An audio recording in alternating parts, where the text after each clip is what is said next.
Welcome back to All About Money on HKIBC. I'm Chloe Feng. We are witnessing another squabble in Washington over the U.S. debt ceiling. While politicians bicker, worried investors stretch their heads.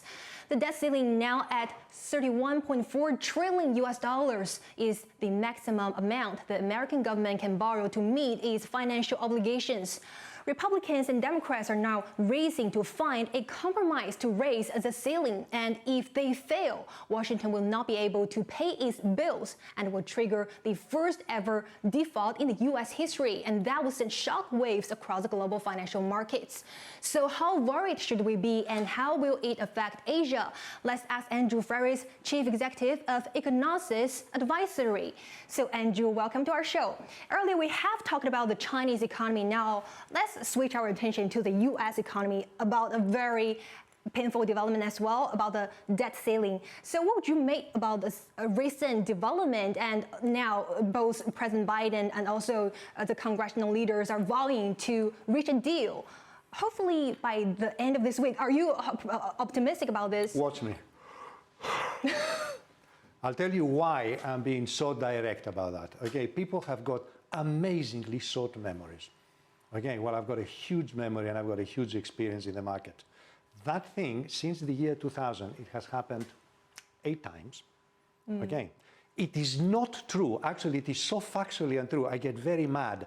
The American government have closed down since the year 2000. Closed down, they locked it up. Okay, at least 2, if not 3 times. There were times that they still haven't arrived to a conclusion of raising the debt, and the American government closed down the agricultural, I will call it ministry, it's actually called secretariat, the agricultural secretariat, the transport secretariat, the foreign trade secretariat. The only secretariat that wasn't closed down was defense. So the American government locked down in the past, okay, and nothing has happened. An actual default, okay, means 2 things. And then people talk about, default, what's going to happen? Default implies 2 things. It implies that you do not repay capital as it comes due, and you don't pay interest as it comes due, or you do both. The Treasury can do a lot of things that will quasi-default without defaulting. They have done that in the past. They produced sums, okay, of money that were legally available to the Treasury Department, and they said very short-term interest rates will be immediately paid. So this hysteric nonsense that they are going to default, okay, not only has never happened, it has happened in ways in which the markets and the population don't remember it anymore. Okay, sorry, people have got extremely short memories, or they've never gone through that particular experience. So what's going to happen now is that they will raise the ceiling. And another number that I got the other day, which was quite impressive, since 1945, the end of the Second World War, the debt ceiling has been raised 77 times. Okay, so there is no reason why it should not be raised now. Now, why they do this, it is a game of chicken, or it is a game of who is going to blink first. Or even better, I call it Clint Eastwood financial economics. Go ahead, make my day. Okay. This kind of threat, which is childish, basically. It's bargaining chips now. Yeah, it is irresponsible. And now, you send me a question, says, what happens if they default? Okay, well, what happens if they default? It's particularly on its impact to Asia. Like, what happens? Shall we really see a default, which already maybe now is not very likely? Well, I'll tell you, the country that should be most concerned is Japan and China. You know why? They have the biggest foreign reserves. Thank you. They are the 2 biggest foreign holders of American government bonds. I mean, they should be like that, and they are not. Okay, I don't see any reaction coming out. Okay, why? Because quasi-defaults have taken place before. I'm emphasizing this. Quasi-defaults in the sense that the debt ceiling wasn't raised, okay, but nothing happened when it came to service the immediate needs of the American public debt. Which is not the same thing as telling you, okay, that if the ceiling is not raised, they will be able to carry on doing this forever. No, they won't. Okay, but there will be enough time, 1st of June, Okay, it has been declared as a Ex-date. zero date kind of thing. Okay. But I mean, you know, as the lead economist Stein once also quipped, you know, he thinks that if something cannot go on forever, it will stop. And this, you know, this overall fight came along this time is also indicating that why this time seems to be more different, because the debt is, you know, having larger and larger. So do you think the U.S. in this case should really resolve such a debt ceiling issue to make its budget framework, its overall budget framework, to be more sustainable in some way? Okay, Claude. It cannot just keep on raising it. Let's repeat this. Short memories. Exactly the same thing has happened lots of times in the past. Now, why doesn't the American political system, since it happens more or less every year, they don't do something to make quite sure that the debt ceiling is increased automatically? Okay, and the answer is that the legislature like to think that they have control over the spending of the government. In other words, if they said, okay, every year when the Treasury comes and says, we really need an extra X trillion or X billion, it will be automatically given, they say, no, it will not be. Okay, after all, the Congress is there to lay taxes, to spend money, and they want to appear responsible by simply saying, we're going to press the button marked automatic increase in the debt ceiling. They don't want to do this. That's why the American political system hasn't created an auto resolution system. You could say it's to their credit that they don't say, we're so wealthy, we don't care how much we're going to borrow next time. They say, we do care a great deal. And also, of course, because it helps the opposition to sometime being able to hold the government at gunpoint. I'm exaggerating a little bit. That's why it is there. As to the, I think it is 14th Amendment, oh, please. You know, if everything fails, the Americans will always go back to the amendments of the Constitution, okay, which claims that the foreign debt correction, the national debt is inviolable and cannot be questioned. Yeah, nobody says you cannot question, you can question it, but the absolute size of it, I'm not quite sure that the 14th Amendment says it cannot be more than X million. And the argument here is not whether we can question it or not, is whether we're going to spend a little bit more. And do you know what's the fight over? That's another thing that has completely disappeared from the public domain. You know, what are they fighting about? I mean, what is literally... Now the Republicans, they want to cut the spendings. Yeah, what spending? Sorry.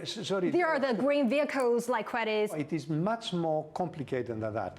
There is a health insurance policy, okay, which is federally subsidized, which has certain requirements before it applies. Now, the Republicans want to make the requirements much tougher. So you're not immediately say, oh, you want an appendectomy? Go ahead, have it straight away. They want to make it a little bit more difficult.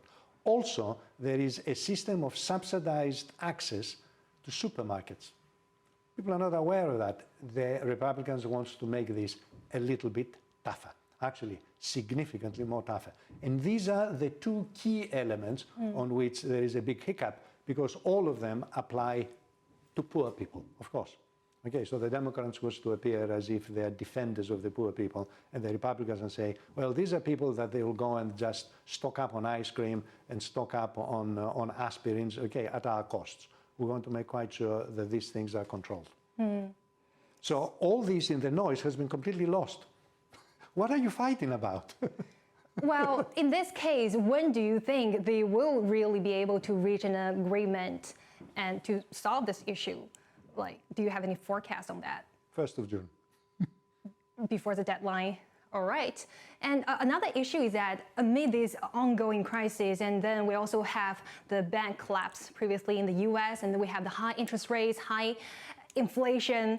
This is challenging times, but the US dollar seems to be still the winner of all time. And then now we are seeing the US dollar smiles. Do you think the US dollar will continue smiling? I'll tell you something else which is even more elegant. Okay, if you go to any screen, okay, that has financial data. All right, I use Bloomberg because it's a common one. Okay, my Bloomberg screen on stock markets, all the stock markets, with my lips, all the stock markets, okay, it is bright green. That means year to date in US dollar terms, the numbers are up, except 3 places. Good old Hong Kong, where the number is red, Thailand, and Malaysia. And Thailand and Malaysia is because they just had elections, okay, and Malaysia not yet. And of course, pre-elections, markets tend to be jumpy. And in the case of Hong Kong, because they're expecting more, higher interest rates, the rest of the markets, almost the rest of the markets, are up year to date. Hello? But we knew that the Fed was going to increase interest rates, and apparently people were not particularly concerned. We knew that the US dollar is going to get stronger, but people apparently were not going to get concerned. So what is going on? Well, you have to invite me for another interview to try to explain to you why all is not what it ever looks. Right. Okay, in other words, you say, oh, we're having increases in interest rates, and the Fed said, oh, we don't like what's going on. Inflation is still accelerating. And you turn to the stock markets, and you say, all these guys are up. And I stress, in US dollar terms, at the time that the US dollar is quite strong. So for a market which is expressed, let's say, in Thai baht or in Malay ringgit, okay, and the ringgit has depreciated by 10%, for the market to go up in US dollar terms, it has to go up by 15% or 20%. I'm exaggerating, these are not the actual numbers. Okay, so yes, fuss and terror in the markets, and you look at the markets are doing, not the markets we think are doing, they're doing something completely different.